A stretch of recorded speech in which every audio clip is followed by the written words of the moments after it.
Dear students, नमस्ते। मैं पीके Barala, maths faculty और CEO जीपीएस, आपकी अपनी कर्मस्थली जीपीएस द्वारा चलाई गई ऑनलाइन क्लासेज में आपका हार्दिक स्वागत करता हूं।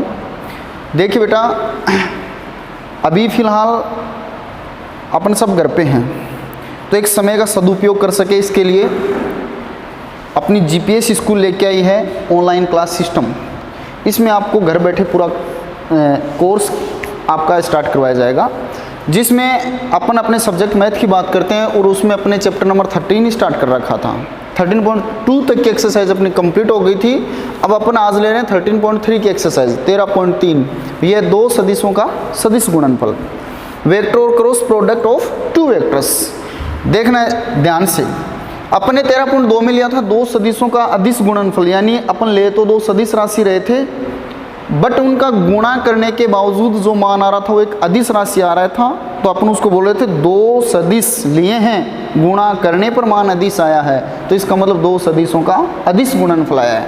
यहाँ अपन दो सदिश राशि लेंगे और उनका गुणनफल भी सदिश आएगा, तो वो कैसे सरल किया जाएगा आप देखना बोर्ड पे ध्यान से, कि अपने कोई दो सदिश लिए हैं, ये अपने पास है सदिश A और ये अपने पास है सदिश B। इन दोनों सदिशों के बीच का ये कोण मैंने ले लिया थीटा। अब देखो, इन दोनों सदिशों का जो गुणनफल होगा वो भी एक सदिश राशि आएगी, इसका मतलब उसकी खुद की भी एक दिशा होगी, और उसकी खुद की जो दिशा होगी वो इन दोनों सदिशों के लंबवत होगी। तो A से B की ओर लेकर अपन इसका क्रॉस गुणा करें, A से B की ओर यानी A क्रॉस B, तो A क्रॉस B का जो मान आएगा वो इन दोनों सदिशों के लंबवत मिलेगा, जिसको अपन सदिश n कैप से दर्शा रहे हैं। n कैप इन दोनों सदिशों A और B के क्रॉस गुणनफल A क्रॉस B को व्यक्त कर रहा है, जो कि A और B दोनों के लंबवत है। इसका परिमाण अपने 1 लिया है, क्योंकि A क्रॉस B का जो मान आएगा, A क्रॉस B से जो सदिश आएगा वो कितने परिमाण का होगा ये अभी पता नहीं है अपने को, तो जितने परिमाण का होगा वो इस इकाई सदिश से गुणा होकर उतने ही परिमाण का सदिश बन जाएगा। तो इन दोनों सदिशों के लंबवत इकाई सदिश n कैप क्या चीज़ है, ये A क्रॉस B के मान को दर्शा रहा है। तो देखो, आप कहोगे कि n कैप सदिश A तथा B दोनों के लंबवत इकाई सदिश है। सदिश n कैप क्या है, सदिश A तथा B दोनों सदिशों के लंबवत इकाई सदिश है। दूसरी चीज देखो, A क्रॉस B, A से B की ओर अपन क्रॉस गुणा कर रहे हैं, तब इस गुणनफल की जो दिशा है वो ये आ रही है, लंबवत ऐसे आएगी। लेकिन आप सोच रहे होंगे कि सर आप तो कह रहे हो कि ऐसे आएगी, लेकिन आप इसको ऐसे कैसे दर्शा रहे हो। तो ये बोर्ड अपना 2D है, लंबा और चौड़ा ही है, ये ऊंचा नहीं है। तो अपन इसको इस प्रकार से ले रहे हैं कि अपने को ऐसा प्रतीत हो कि ये n के अपन वो ऐसे है, इन दोनों के लंबवत। दूसरी चीज ये देखना, अपन ने लिया है A क्रॉस B यानी A से B की ओर। अगर अपन इसको B क्रॉस A लेते तो इसकी डायरेक्शन चेंज हो जाती। यहाँ से रिजल्ट ये आया कि A cross B is not equal to B cross A, कि A क्रॉस B और B क्रॉस A हैं वो इक्वल नहीं है। हाँ, अगर A क्रॉस B को आप B क्रॉस A लिखते हो तो इसकी दिशा बदल जाती है, परिमाण वो का वही रहता है, क्योंकि A क्रॉस B से जो सदिश आएगा वो इससे आएगा, तो इनका परिमाण तो सेम होगा, पर इसकी दिशा बदल जाएगी। और जिस सदिशों के परिमाण समान और दिशा बदल जाए वो ऋणात्मक सदिश कहलाते हैं। इसका मतलब इससे पहले निशान बदल जाएगा। तो बस ध्यान में ये बात रखनी है कि A क्रॉस B को अगर B क्रॉस A लिख रहे हैं तो इसका निशान चेंज हो जाएगा, माइनस का निशान आ जाएगा, पहले ये ऋणात्मक सदिश बन जाएगा। अब देखो, A क्रॉस B का फॉर्मूला क्या होगा, A क्रॉस B बराबर होता है A का मापांक इंटू B का मापांक into sine theta n cap.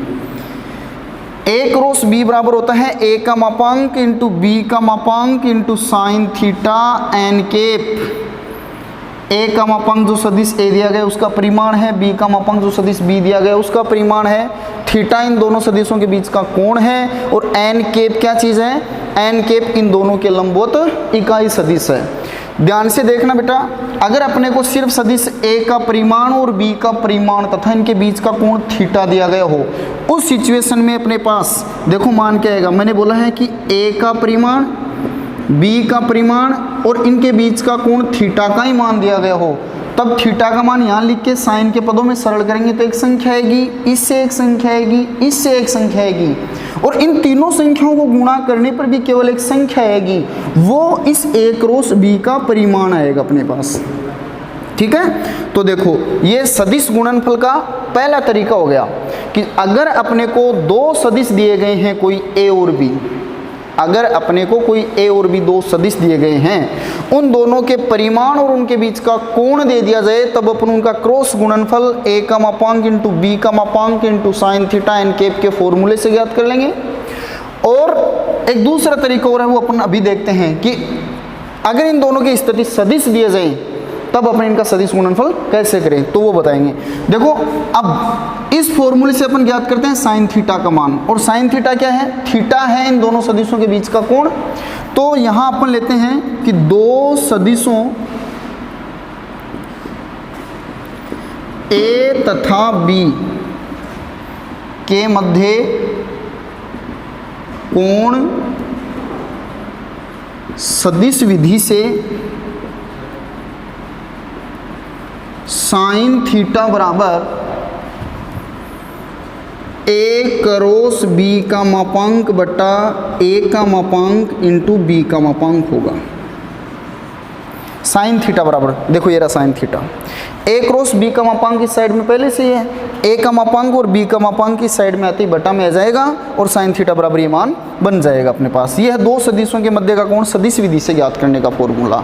अब बात ये आती है कि देखो ये दोनों सदिशों के बीच का जब कोण का फॉर्मूला अपने सामने आ गया, तो गणितज्ञों ने क्या किया कि इस थीटा की जगह अलग अलग डिग्री के मान लिख के देखे कि इससे क्या होता है। तो उन्होंने देखा कि जब थीटा की जगह उन्होंने 0 degree, 30 degree, 45 degree, 60 degree, 90 degree ऐसे अलग अलग मान रखे, तो जब थीटा की जगह 0 डिग्री उन्होंने रखा, तब उनके सामने एक विशेष स्थिति आई। वो क्या थी, देखो बोर्ड पे सामने, कि जब theta is equal to 0 degree, तो इससे क्या मान आता है ये देखना। देखो साइन थीटा बराबर a क्रॉस b का मापांक बटा a का मापांक इंटू b का मापांक है। साइन थीटा बराबर a क्रॉस b का मापांक बटा a का मापांक इंटू b का मापांक ये है।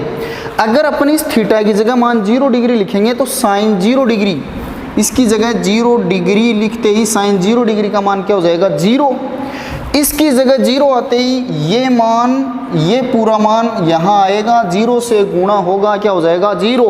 तो इस साइड में तो बचा 0 और इस साइड में क्या बचा a क्रॉस b, यानी a क्रॉस b का मान 0 आ रहा है। देखो जब अपने दो सदिशों के अदिश गुणनफल से उनके बीच का कोण कोस थीटा ज्ञात किया था, तो उसका फॉर्मूला था a डॉट b बटा a का मापांक इंटू b का मापांक, यानी ऊपर तो उनका डॉट गुणनफल बटा में उनके मापांक का गुणनफल। और जब वहाँ अपने थीटा के मान अलग अलग रखे थे, तब अपने सामने जो स्पेशल कंडीशन आई थी वो आई थी जब theta is equal to 90 degree हो, यानी वो दोनों सदिश लंबवत हो, और लंबवत हो तब उनका डॉट गुणनफल 0 आ रहा था। वैसे ही देखो जब ये 0 डिग्री है इनके बीच का कोण, तब इनका क्रॉस गुणनफल 0 आ रहा है। और देखिए ये मान लो अपने पास कोई सदिश a है और ये कोई सदिश b है। अब ये संरेख और समांतर हैं, तो इनके बीच का कोण थीटा इज इक्वल टू क्या है, 0 डिग्री। इसी प्रकार अगर अपने पास ये कोई सदिश a और ये कोई सदिश b है, तब भी इनके बीच का कोण क्या है, 0 डिग्री। तो मेरी बात सुनना ध्यान से, ऐसे सदिश जिनके बीच का कोण 0 डिग्री हो वो समांतर सदिश होते हैं और उनका क्रॉस गुणनफल 0 आता है। ये अपने पास एक अच्छी बात सामने आई है, इस पे बहुत सारे क्वेश्चन बनते हैं, तो सामने देखना ध्यान से कि यदि कोई दो सदिश a तथा b समांतर हो तो उनका क्रॉस गुणनफल a क्रॉस b क्या हो जाएगा, 0 हो जाएगा। a क्रॉस b बराबर 0 आ जाएगा। ठीक है। दूसरी चीज ये है कि अगर कोई दो सदिश समांतर हैं, यानी वो इस रूप में है, तो यहाँ देखो सदिश a है वो यहाँ से लेकर यहाँ तक है, पर सदिश b यहाँ तक है। अब ये समांतर तो है, समांतर तो है, इनके बीच का अंतर समान है, लेकिन यहाँ अपने को ये नहीं पता कि सदिश b है वो a से कितना बड़ा है। तो इसके लिए इसको एक फॉर्म में रखा गया है, वो ये है a is equal to lambda b, कि अगर कोई दो सदिश समांतर हो तो इस रूप में होते हैं, a बराबर लेमड़ा b की फॉर्म में, कि सदिश a है वो b का लेमड़ा गुणा मान है। ठीक है, ये था दो सदिश समांतर हो। अब देखो बात ये है कि अपने क्रॉस गुणनफल का ये सूत्र देखा है, इस सूत्र से अपन एक बहुत अच्छी चीज़ सीखते हैं, वो ये है कि जिस प्रकार अपन ने अदिश गुणनफल में देखा था कि भाई i cap dot i cap j cap dot j cap k cap dot k cap, इनका मान क्या होता है 1, और i cap dot j cap dot k cap dot i cap, इनका मान 0 होता है, क्योंकि ये म्यूचुअली परपेंडिकुलर है, ये परस्पर लंब होता है। इसी प्रकार अपन क्रॉस गुणनफल में देखो, इनकी प्रॉपर्टीज देखेंगे, गुणधर्म देखेंगे, तो आप बोर्ड पे ध्यान से देखते रहना। मैंने लिया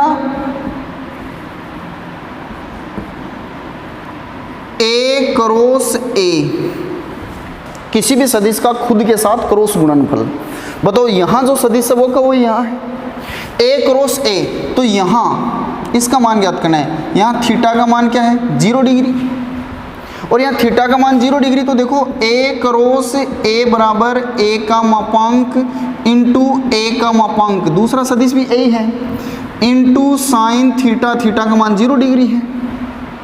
तो इस सिचुएशन में a cross a is equal to, बोलो साइन 0 डिग्री का मान 0, और 0 इससे गुणा होकर मान क्या बन जाएगा 0। तो यहाँ से एक चीज़ ये ध्यान में रखनी है कि a क्रॉस a का मान, यानी किसी भी सदिश का जब खुद के साथ ही क्रॉस गुणा हो तो उसका मान 0 आता है।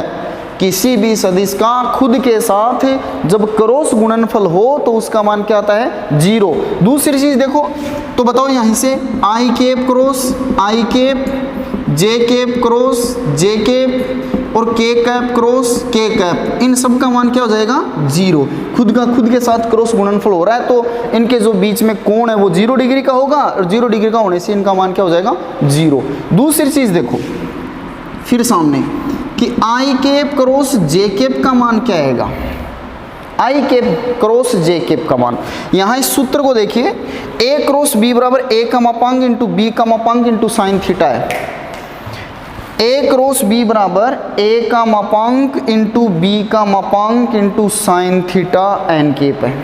इसकी तुलना अब अपन इससे करेंगे i क्रॉस j, तो a की जगह i और b की जगह j है। देखना ध्यान से, a का मापांक यानी i का मापांक, b का मापांक यानी j का मापांक, पहले सदिश का मापांक इंटू दूसरे सदिश का मापांक इंटू साइन थीटा। अब बताओ आई कैप एक्स अक्ष की धनात्मक दिशा में कार्यरत इकाई सदिश, और जे कैप वाई अक्ष की धनात्मक दिशा में कार्यरत इकाई सदिश है। तो इन दोनों के बीच का कोण 90 डिग्री होता है, और कोण 90 डिग्री, तो यहाँ थीटा का मान 90 डिग्री। फिर देखो a क्रॉस b का फॉर्मूला था, उसमें a का मापांक इंटू b का मापांक into sine theta into n cap. n cap क्या था, सदिश a तथा b दोनों के लंबवत इकाई सदिश, जो दोनों के क्रॉस गुणनफल की दिशा को दर्शा रहा था। तो बताओ i और j इन दोनों के लंबवत इकाई सदिश क्या होता है k कैप, तो n कैप की जगह आ जाएगा k कैप। अब सरल करते हैं, आई कैप क्रॉस जे कैप बराबर आई कैप इकाई सदिश है, इसका परिमाण 1, जे कैप इकाई सदिश है, इसका परिमाण भी 1, साइन 90 डिग्री का मान भी 1, तो क्या बचा के कैप। इसका मतलब आई कैप क्रॉस जे कैप का मान क्या आ गया के कैप, यहाँ से यह आ गया। सेम इसी प्रकार अगर अपन जे कैप क्रॉस के कैप करेंगे तो आएगा आई कैप, और इसी प्रकार के कैप क्रॉस आई कैप करेंगे तो आएगा जे कैप। इसके लिए एक मेथड अपन ये यूज़ करते हैं कि आई cap j cap k cap, इनका चक्रीय क्रम साइकिल ऑर्डर इनका। ये देखो कि भाई आई और जे को क्रॉस मल्टीप्लाई करेंगे तो क्या आएगा, जे और के को क्रॉस मल्टीप्लाई करेंगे तो आई आएगा, के और आई को क्रॉस मल्टीप्लाई करेंगे तो जे आएगा। और अगर अपन इनकी भी डायरेक्शन चेंज कर दें, यानी आई क्रॉस जे को जे क्रॉस आई लिख दें, आई क्रॉस जे को जे क्रॉस आई, तो मैंने बताया था कि ए क्रॉस बी बराबर होता है माइनस बी क्रॉस ए के। दिशा चेंज करते ही निशान बदल जाता है, तो आई क्रॉस जे को अगर जे क्रॉस आई लिख देंगे तो निशान बदल जाएगा, माइनस के कैप हो जाएगा। ऐसे ही के क्रॉस जे ये हो जाएगा माइनस आई, और ऐसे ही आई क्रॉस के ये हो जाएगा माइनस जे। ये ध्यान में रखना है।